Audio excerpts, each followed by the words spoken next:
Hello, my friends. Welcome back to the Existential Vegan. X here. Nice to see all of you again.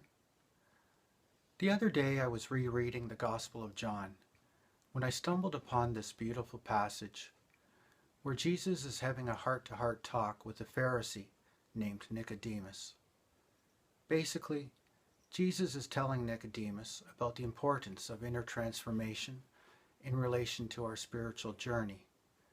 How we need a fundamental change of heart to see things clearly and to grow in every way as human beings. And it occurred to me that this is where vegans should be given credit.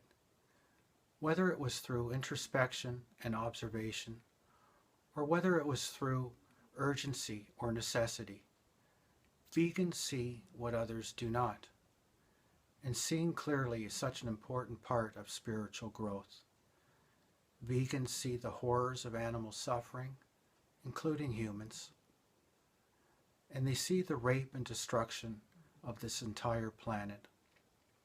Yet, paradoxically, vegans tend to see the sacred, the divine, where others do not. All life is sacred, all creation is sacred, and should be treated as such.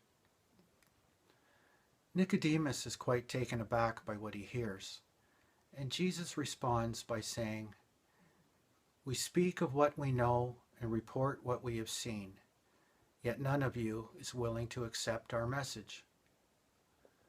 You do not believe me when I tell you about the things of this world.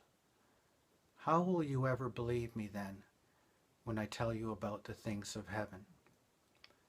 And this made me wonder, what are the things of heaven? 2,000 years ago, John the Baptist burst on the scene, saying, "The kingdom of heaven is coming." Then Jesus came along, and incredibly, after looking around and seeing what must have been the most deplorable of conditions, said, "No, the kingdom of heaven is already here." Most scholars, such as John Dominic Crossan, think that at the very least, Jesus was talking about a collaborative and interactive relationship where we work together with God to make the world a better place. 1600 years ago, St. Augustine put it like this: "God made you without you. God will not justify you without you." In 1991, Archbishop Desmond Tutu put it like this: "God without you won't. We without God can't." There is a place where the things of heaven and the things of this world intertwine and mesh together. That place is the here and now. When we vegans talk about love and compassion, the ending of sorrow, the ending of suffering, the right of every living creature to live without fear, the responsible stewardship of this earthly creation, we are speaking of the things of heaven. We are speaking of righteousness and justice. This is what veganism is for me. What it is not is the YouTube circus sideshow of insults and filth, whether or not someone has gained a few pounds, or is too nice, or deserves to die of cancer. These are subtle or not so subtle masks for hatred. And if you have hatred in your heart, you are not a vegan. But people are different, and we all have our own talents to bring to the cause.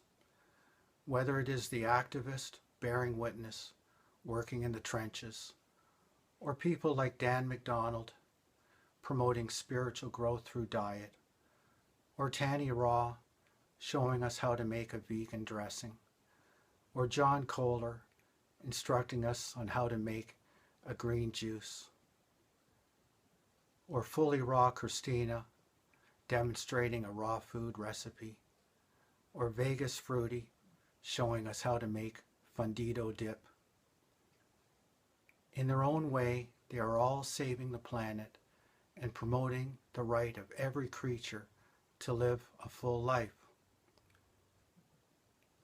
one protest at a time, one talk at a time, one recipe at a time, one meal at a time. They are all partaking in and speaking of the things of heaven. To the most important vegans of them all, the millions without YouTube channels, I would like to say, keep participating in the kingdom. Keep advocating justice and righteousness for all creation. Keep leading by example, and keep talking of the things of heaven. And when the time for talking comes to an end, you can take solace that your message, your light, will continue on earth as it will in heaven.